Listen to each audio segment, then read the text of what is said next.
30 pieces of silver, the price of a slave. Not just any slave, but the price set for the most profound betrayal in human history.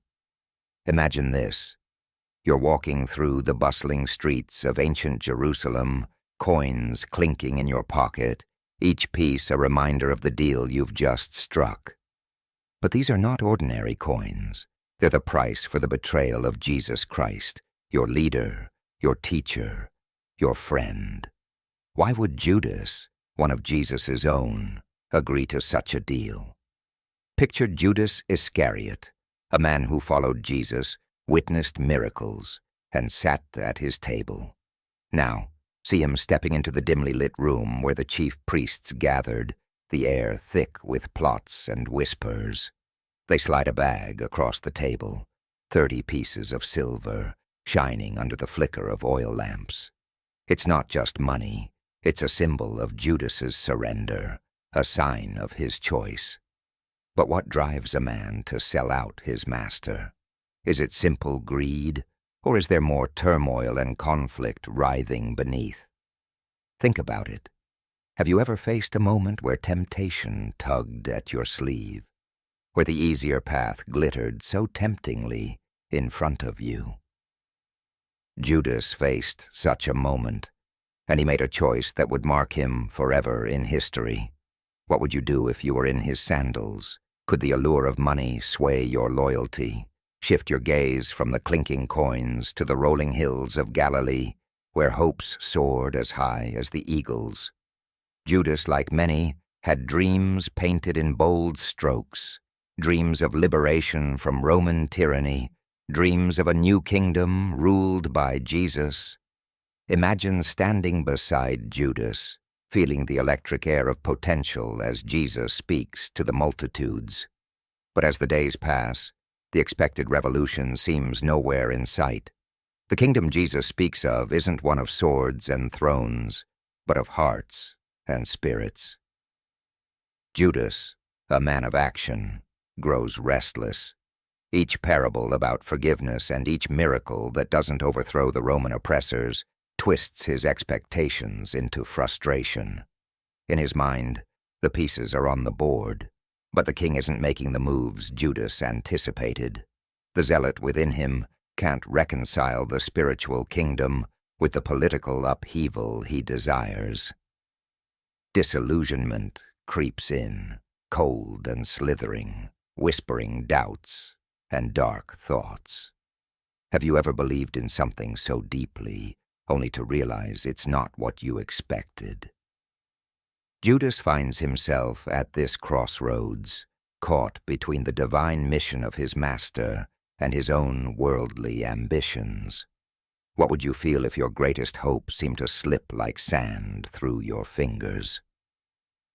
Behind the scenes of the dusty roads and bustling markets, where Jesus and his disciples traveled, there was another narrative unfolding, a divine script written in the annals of eternity. What if Judas was not just a free agent, but a key player in a story that had to be told? Let's peel back the curtain to reveal the unseen forces at play. Picture this: the Last Supper, a room filled with tension and shadowed corners. Jesus, aware of what's coming, shares bread and wine, his eyes locking with Judas. It's a moment charged with heavy destiny. What you are about to do quickly. Jesus says, a line that could be seen as a cue in the greatest drama ever staged. This moment suggests that perhaps Judas's role was set by something greater than himself, preordained by prophecies and necessary for the redemption story to unfold. Think about the weight of this role, knowing your actions, however dark, are part of a divine plan. How would you grapple with being cast as the villain in a story where every hero needs an antagonist? Is there freedom when the script of your life is written by the hands of the divine? Judas's act of betrayal, leading to the crucifixion and resurrection, was crucial for the fulfillment of biblical prophecies. But this raises a profound question. If Judas was merely following a divine script, can we truly blame him for his actions? Was he a puppet pulled by the strings of destiny? Or was there a choice in his betrayal? Imagine being on the brink of change, sensing the revolutionary shift just at your fingertips, yet feeling it slip away as time passes. This was the crucible of Judas's frustration.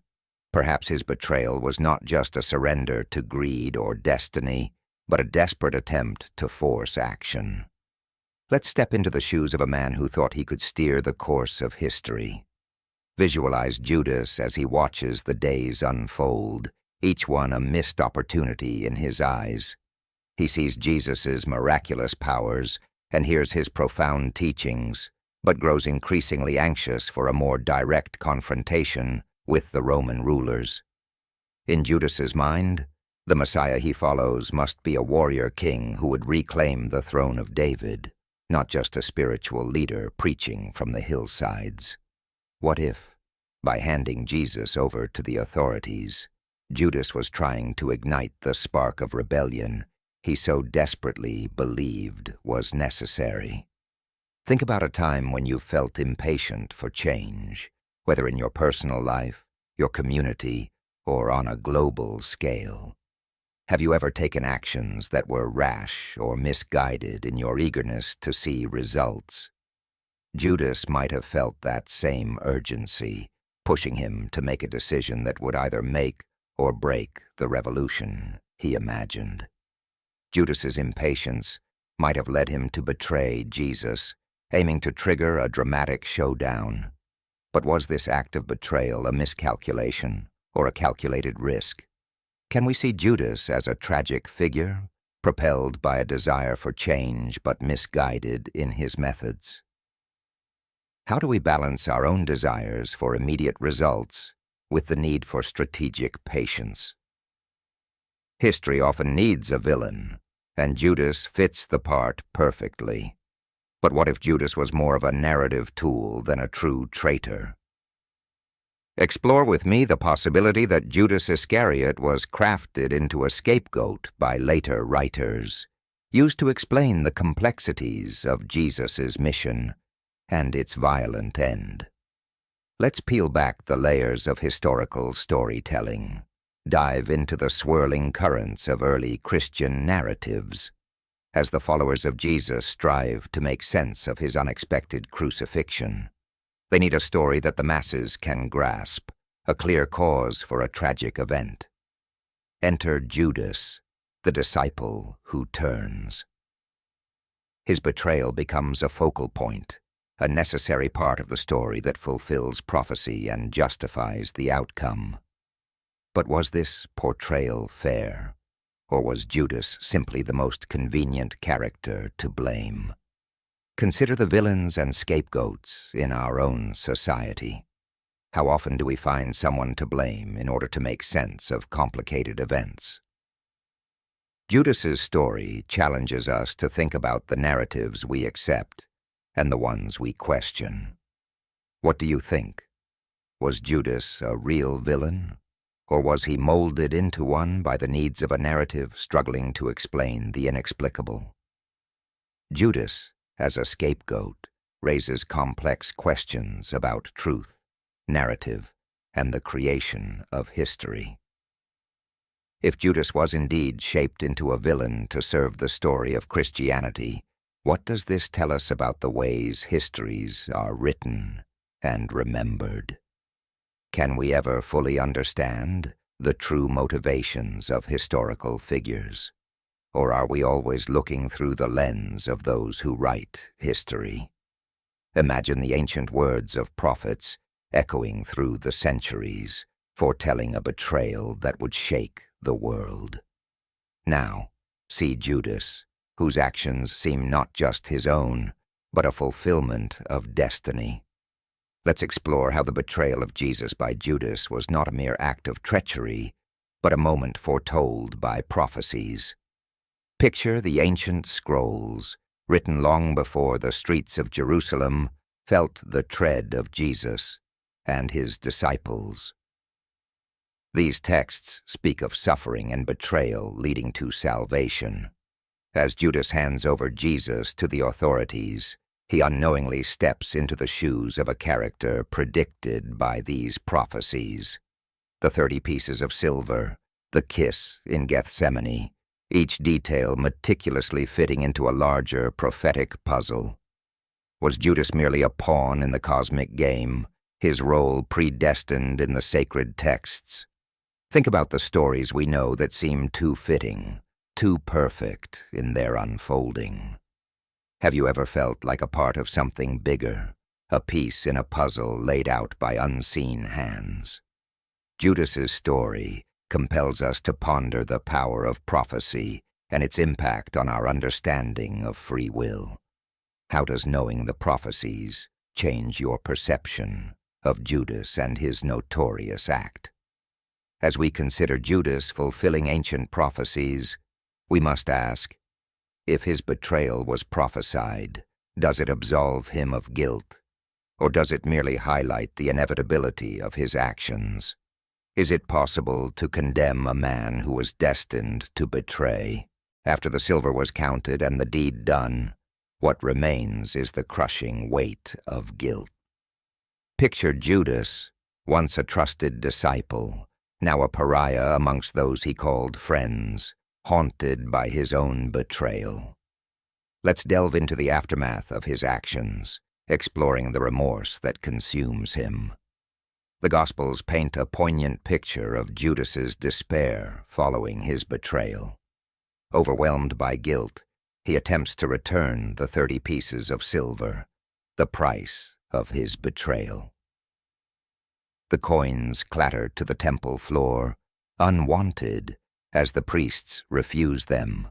Judas is left alone, grappling with the magnitude of his actions.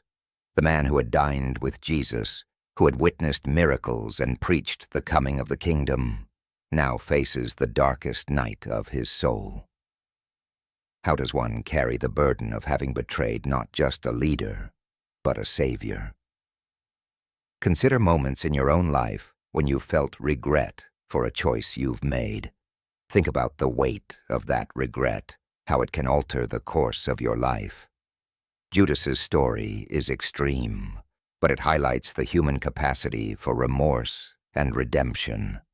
What lessons can we learn from Judas's experience with guilt and despair? Judas's remorse leads him to a tragic end, taking his own life in a final act of desperation. This raises profound questions about forgiveness, responsibility, and the consequences of our actions. Can we find sympathy for Judas in his remorse? Does his guilt evoke a sense of tragedy rather than villainy? Tradition has long held Judas as the epitome of betrayal, doomed to suffer forever for his sin. But let's challenge this notion. Was Judas predestined for damnation, or is there room for mercy in his story? Let's delve into the depths of divine justice and mercy. Throughout history, Judas has been depicted in literature and art as the ultimate traitor, often symbolizing treachery and deceit. But if we peel back the layers of centuries-old doctrine and look at the scriptures, we find a more complex character caught in a web of prophecy and personal choice. The idea of eternal damnation raises significant theological questions. Is it just? Is it merciful? If Judas was essential to the fulfillment of God's plan, how should we view his fate? Think about the harshest punishments we witness or hear about in society.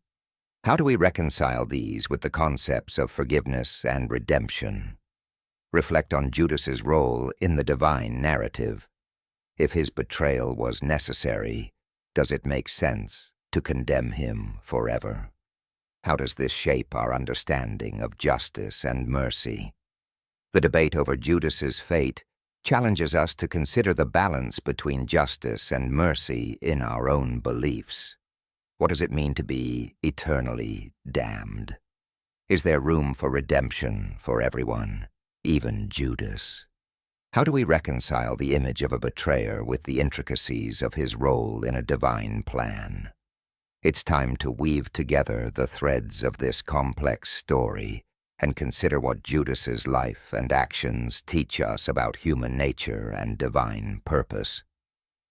Judas Iscariot, a name synonymous with betrayal. Yet as we've explored, his story is layered with themes of expectation, prophecy, and the human struggle with choice and destiny. Judas's actions led to the crucifixion and resurrection, pivotal events for Christian faith. But beyond the religious implications, his story forces us to confront our own values and judgments. How do we judge Judas, and what does that say about our understanding of forgiveness and grace? How often do we pass judgment based on a single action or mistake? Judas challenges us to look deeper, to understand the complexities of human motivations and the unforeseen consequences of our choices.